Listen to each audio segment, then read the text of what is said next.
Hi, and thank you for joining us right here at Prostate Cancer Live. My name is Todd Hartley, and I'm joined by our medical director, Dr. Rich Bevan-Thomas out of USMD in Arlington, Texas. Hey, Doc RBT, how are you, man? Hey, good. How are you, Todd? Thanks for having me again.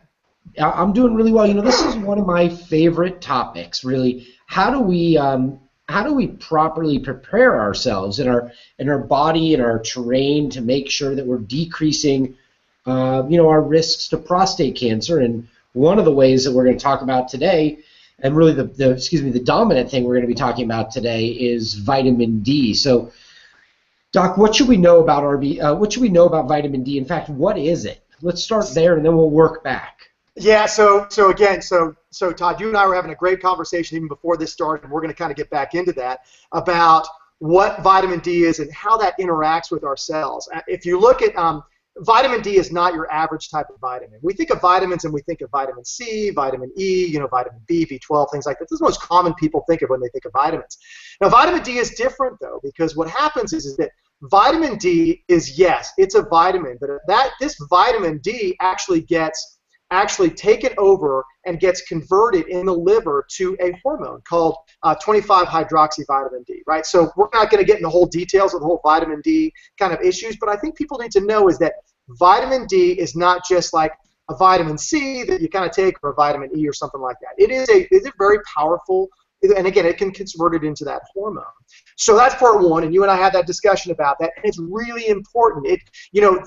That hormone is actually, and again, when it gets converted from regular vitamin D, there's D3 and D2, but we're primarily measuring the D3s on this, which is a conversion of that vitamin D, and it does so many things for so many different cells. One of them, and one of the important parts, is the calcium metabolism, but it also significantly affects the way that cells interact and they communicate with each other. So it's a major component on, again, not only just calcium, but other interactions within the cells. And every year we find more and more data that says vitamin D is this very, very important hormone that we really have to make sure that we're getting enough of so that our cells function correctly.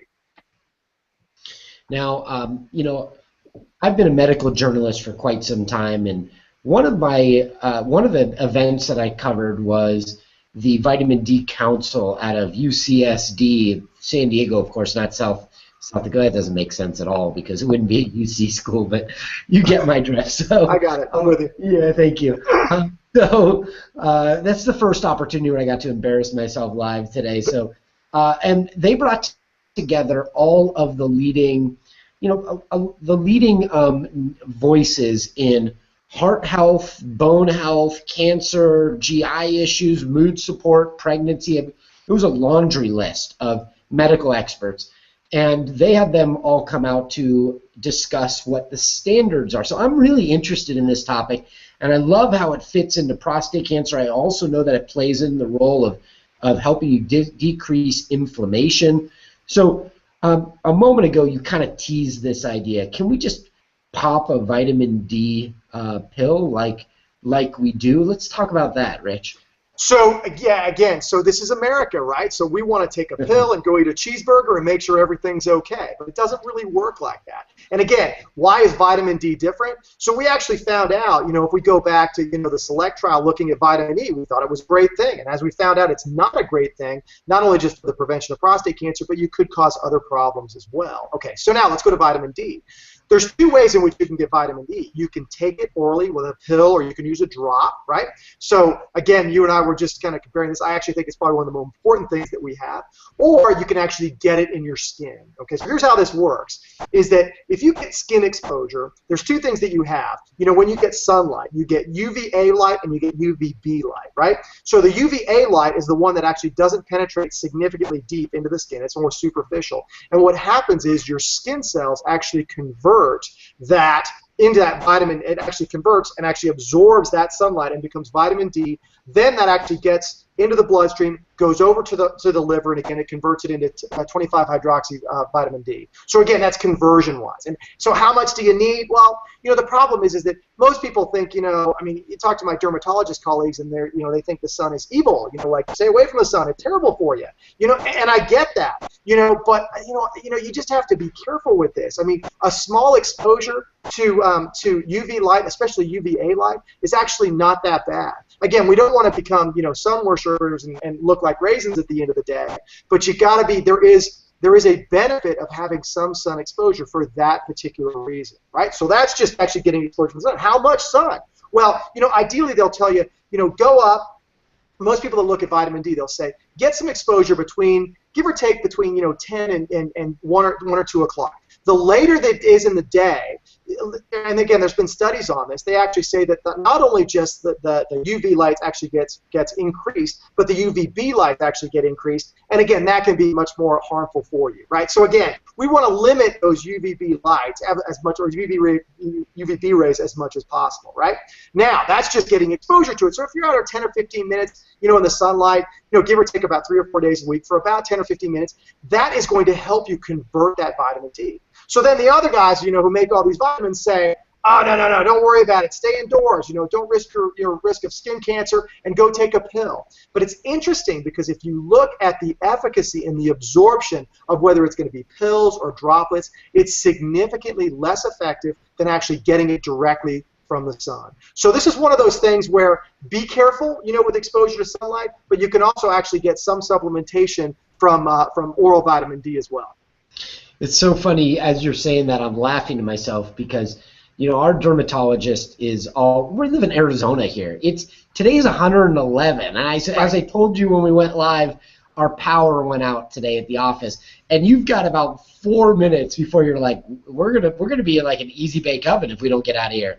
That's so right. So our dermatologist, we were talking. Our dermatologist tried to do a good job scaring us about the sun, and my wife and I saw her driving around a convertible. That's right. So there you go, right? So, but the bottom line is that it's different. I mean, like I'm in Texas and it gets pretty hot. It's not like, like you guys are 5 feet from the sun, So I mean, we get in the, in the 90s and certainly in the hundreds. But the bottom line is that, just being out in the sun, you just want to be careful with this. And so for you guys, I would tell you that 8 or 9 or 10 o'clock in the morning, before it gets really, really hot, you're going to get some of that exposure on there, and I think that'll potentially help you out. But yeah, like that's the problem. I mean, it's a little bit like the pulmonologist that smokes, and you got the dermatologist who's got a convertible. You hope he's wearing sunscreen or she's wearing sunscreen, but at the end of the day, you just got to realize that there's risk, but there's also the power of the sun. Like many things in life, too much of a good thing can be a bad thing. And I have read somewhere, maybe you can guide me, that there is some type of correlation between people in the northern part of the U.S. that has limited access to sun during a good portion of the year and cancer rates. Have you read something similar to that? Yeah, so there is. I mean, and again, so now what we're doing is we're looking at, if you look at, Caucasian, males, the farther they are away from the equator, the higher risk they have of actually developing prostate cancer. Now, that's not a one-to-one correlation. It's not like all of a sudden you move to the equator and boom, you're all good to go and you don't get a risk of prostate cancer. But now what's happening is that we're looking into this more deeply because it's more than just actually getting exposure to the sun and having a good tan and and looking like a movie star. It's really looking at your vitamin D levels. And again, we were talking about this earlier. More recent study that said now we're finding that men, and we've been seeing this for quite some time, but more and more studies are coming out now. We're finding that men with low vitamin D levels, okay, they're actually increased risk of not only just developing prostate cancer, but also developing an aggressive form of prostate cancer. So why is that? So one could say, well, I stay out of the sun. So do I need to take vitamin D? And the first thing I would ask them is I would say, not necessarily, get your vitamin D level checked. Because like many things in life, we hear about this, maybe somebody listens to this and they go, all right, well, that's it. I'm going to go out and get, I'm going to buy, vitamin D. We were just talking about this, about taking, 5,000 international units. And I tell everybody, get your levels checked. Because, even though there's quote this minimum level, and what they call it, they say basically it's a minimum level of 30, right? So that minimum level of 30, again, you want to make sure you're at least that. I tell my patients, and we measure this all the time on our patients, but especially patients who are on androgen deprivation therapy because it affects the testosterone level, and we want to make sure that their calcium resorption is normal, right? So I tell people I want to make sure that their vitamin D levels are somewhere in the ballpark of around 50. But again, as you and I were just talking about, is that number one, check the vitamin D levels. Number two is there really a toxicity level for this? So why don't you tell us, what you found at that conference, and I'll kind of chime in. All right, so, as a reporter, I got an opportunity. I interviewed virtually all the gurus that were there, and just to let you know the level of guru that was there, the guy who put together the connection of calcium and bone health, who put together the 40-year study with nuns. You may have seen him in the milk commercial with the nuns, and they all had their milk across they had, the milk mustaches. He was there, and so all these health gurus were there to talk about the connection of vitamin D. And so I asked one of them about toxicity levels, and how do you know if you're taking too much? And would that be detrimental? And one of them actually said to me, it's funny you bring that up, because when we were doing our studies on it, we discovered that one of the trials got sent the wrong batch of vitamin D, and they got sent the concentrate instead of the the dosage per person. And so we then went on to a whole nother study about, is there toxicity in the subject matters that were taking the concentrate, and they found there was no toxicity involved in it. So their standards were, and I'm gonna always defer to you because you're the guy with the MD at the end of your name, and they said somewhere around 2,000, 5,000 a day, you'll be totally fine. And so in a few moments, Doc RBT and I are going to show you our vitamin D that we take each day. But it's a funny story, isn't it? It's a crazy story, and that's what happens. I mean, if you look at what happened with Viagra, nobody realized that Viagra was actually going to be great for erectile dysfunction. They were looking at it for a totally different phenomenon, and this is the beauty of science. I mean, sometimes we find some things out.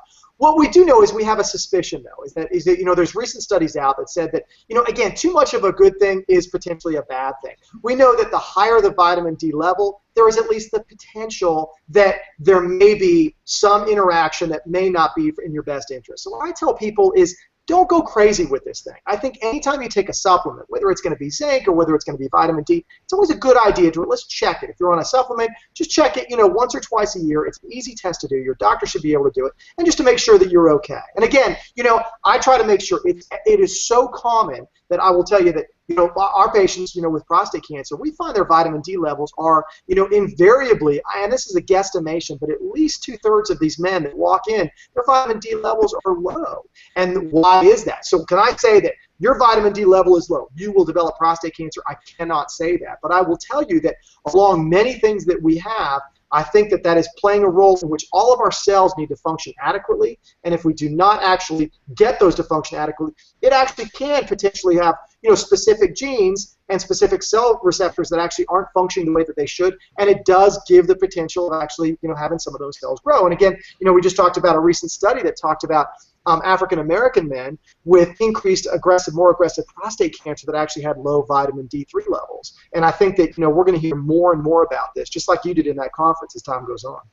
Yeah, it's a great topic.